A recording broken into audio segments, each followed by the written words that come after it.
Hello everyone and welcome back to Amity Bloom. My name is Nazy. I am going to be filming a different kind of video today. What I'm going to be doing is purchasing items and things from the thrift store, giving you guys tips as to how you can create a beautiful looking journal and not having to spend, a big penny on the items used to create it. This notebook is actually like a binder / album. It originally came with these papers, so it was like an old ledger book. So it was like a ledger book, as you can see, and I am going to be using these pages in the journal. But because this is my first like album type of journal, I've never been a fan of rings. They remind me of the binders that we use for school. So I was never a fan of the rings. But what's amazing about rings is that you are in control of what you want to fit into your actual journal. So you can put things such as paper, such as fabric. You just have to punch holes and that's it. I know Gina from the Rebookery. She just created a new set, or just released a new set of journals that are like old binder journals like this. And I think it's such a great idea. It's a great way to use what you have, and you don't even have to go out and buy like a vintage binder. You can go and grab a plain old binder, or even one that your kids don't use, and basically cover it up with fabric, and you've got a beautiful, vintage fabric binder. So the things that I'm going to be using to decorate the cover, this piece of fabric, how many of you would have guessed that this actually came from a t-shirt? This is actually a shirt. Let me show you. Came from this shirt, and the company's called Top & Co. This came from the thrift store. I purchased it because of the fabric, and it also came with beautiful buttons. I don't know if you can see. And it also came with the shirt pocket. This I'm going to cut out. This will be a pocket that I will use in my journal. So you can go to the thrift store and look at the clothes section, at the shirts. Pick out fairly decently priced shirts. Obviously you don't want to go spending a ton of money on a shirt and then cutting it apart. But I really liked it because of the design and because the white is embossed, so it has texture to it. I thought it would be great to cut a little bit of it and put it as fabric to use to cover up where these holes are. Wouldn't that be cute? It's just beautiful. And so that's going to be there. And then obviously I want to put some lace underneath it. I think I'm going to be using either this lace or this lace right here, and I'm kind of leaning towards this one just because of the design. Now this lace I did purchase from the thrift store, and I mean it does look very pretty. So I think I will use this one. So let's go ahead and cut it. And then I wanted to use buttons. So for buttons, here are my buttons. Buttons that match the color scheme that I'm trying to go for. So here are just different colored buttons in different sizes. I think that's what really makes it stand out, is the different types of buttons. And then I got this, which is also from a piece of a shirt. I think I'm gonna put it right there. Let me show you how I will assemble it. All right, so I just went in and stitched this to the cover. Now what I'm going to do is I'm going to stitch my buttons onto here, and I'll quickly teach you how to stitch a button. All you need is some kind of thread. I am using this thread I actually got from the thrift store as well. Find any type of thread that you might like. I have threads in different colors depending on the journal. If it's like a shabby chic journal, obviously use white thread. If it's a boho journal, use darker thread, that kind of thing. As you all are very familiar with my obsession with buttons, I actually picked this up not from a thrift store, from an antique store. And it's an old tin case from England. It's an image of a farm. First of all, perfect. And then, if I can open it up, look what was on the inside. A ton of old vintage buttons and old little gadgets and earrings and just so many things. I can't wait to create journals with these kinds of little goodies. So let me see. I think 5 buttons is enough. Obviously, I'm thinking, should I use this one? I don't know. Or different. I think I might use that button instead of the other one. So basically, choose some buttons when you are wanting to use buttons. choose buttons that you personally like. I think that's good. So let's start threading. So I just thread it through. I put my first button, so let's see which way. I think the blue should go first. So we stitch the button through and we bring it on through the other side. So that's the first button. You go ahead, you tie a little bow, tied a little bow, and then you keep on adding buttons. So it's very, very easy to do. I'm not going to be attaching them all in a straight line. I like to mess around with it, but yeah, just have fun with it. Sewing on buttons is something that surprisingly is really fun for me to do. Should I use this side? Yeah, just because that side's the prettiest. And that's it. So now we've got our buttons sewn onto the cover of our journal. Now it's time to attach it to the cover. So that's going to go right there. Very pretty. Oh, I love how that looks.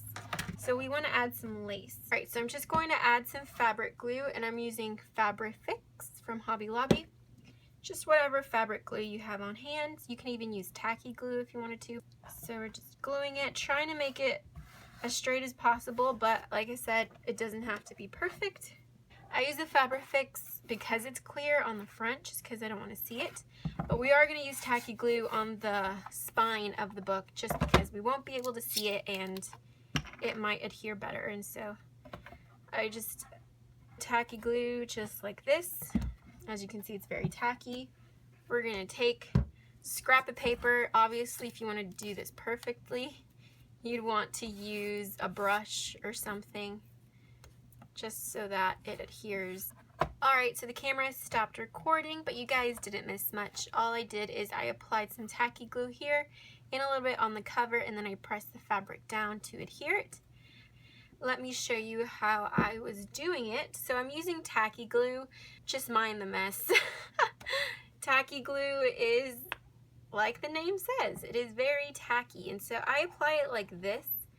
I bet there's other ways to apply it, a lot better ways to apply it, but I just apply the glue like this right onto the material, and then with a piece of paper I like to spread it out. And the reason being that I'm using a piece of paper instead of a brush is because this glue is so tacky that it actually ruins some of my brushes.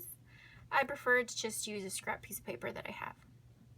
Alright, so now all I'm going to do is I'm going to pull on the fabric. See, we pull on it. Do you see that?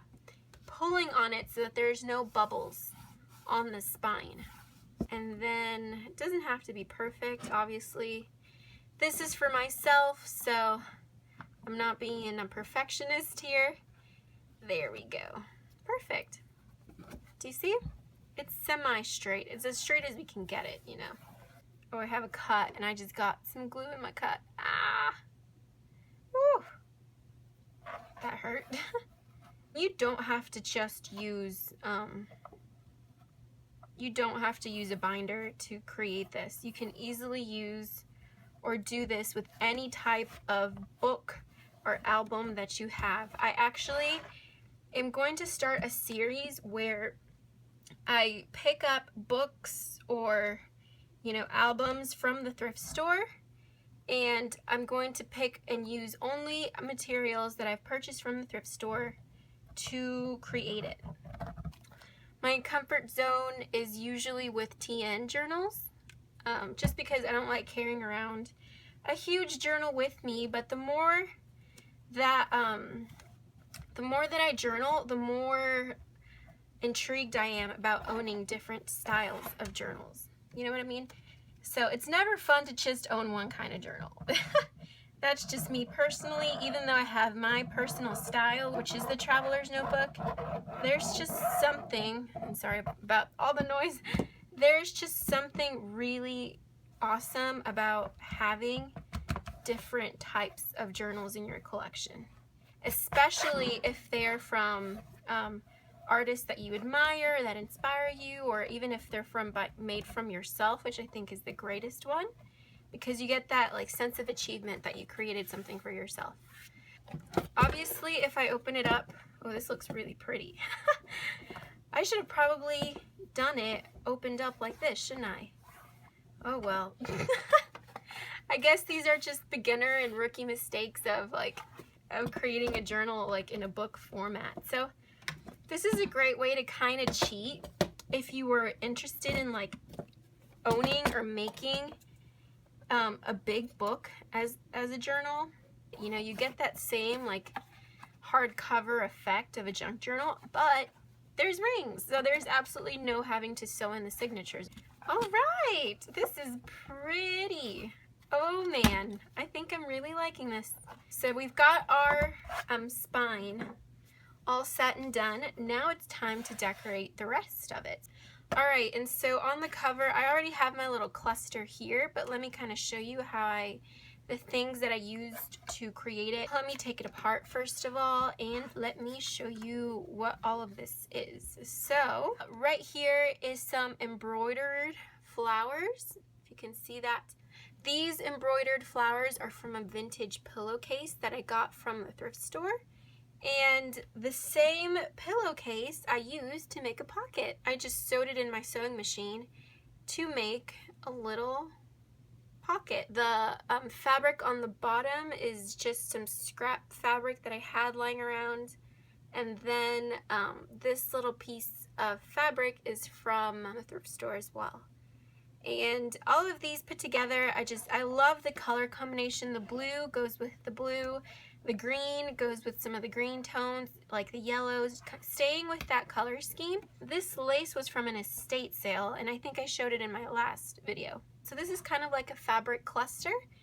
And then on the back I had this. This is a vintage card, I guess from the ABCs for Kids. But I got this from the thrift store as well. I got a little pack of vintage cards from the thrift store. And I loved the colors, I like the design, and so this, I placed it right here, just so that you could still see the design popping out. We're just covering up the letter B. And then these marvelous little buttons. These were not from a thrift store, these were actually from an antique store. And I bought a little tin of buttons. Actually, it was right here. It was from this tin. This little thing of buttons came in there, which I almost had a heart attack when I saw it. And I love that they're that they're 3 buttons, because I am my favorite number when it comes to decorating is the number 3. I just think that the number 3 or the number 5 are like the best numbers ever for decorating. And what I mean by that is like, all right, let's take into account the buttons. So I have 1, 2, 3, 4, 5 buttons. Fabric, it's 1, 2, 3. On the cover, I have the buttons are one thing, the card is another, the fabric is the third, the little pin is the fourth, and then my vintage floral paper clip is the 5th. Aesthetically, it is more pleasing to look at something that is an odd number than an even number, because an even number, it just looks too perfect, and you know, we don't like anything that's too perfect. Or at least I don't like anything that looks perfect. I like things that look handmade and rustic and vintage and really pretty. So that will go there. And so all I do is I grab my playing card, I grab my button, and then I put it with my paper clip. It's a very beautiful way of adding a vintage paper clip to a page, to a journal, to anything, and it gives it this beautiful look. Just because I thought it needed something else on the bottom. This is actually a sample from some stamps that I ordered. You can see the stamps right here. What I'm thinking of doing is just gluing it onto the page, or maybe not gluing it, like clipping everything together, you know? I don't know if I should glue all of this onto the cover. I kind of just want to have this made on the cover and then just have this clipped on with like a little bulldog clip. I think that's what I might do, just because I do want to use these pages in my book to journal with. I don't know.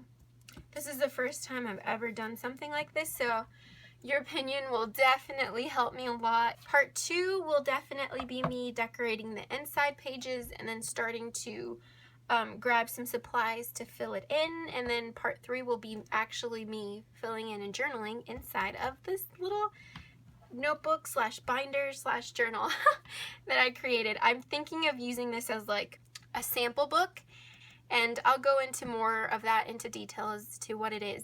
But I'm not going to use it as like a Dear Diary kind of journal or to document my life.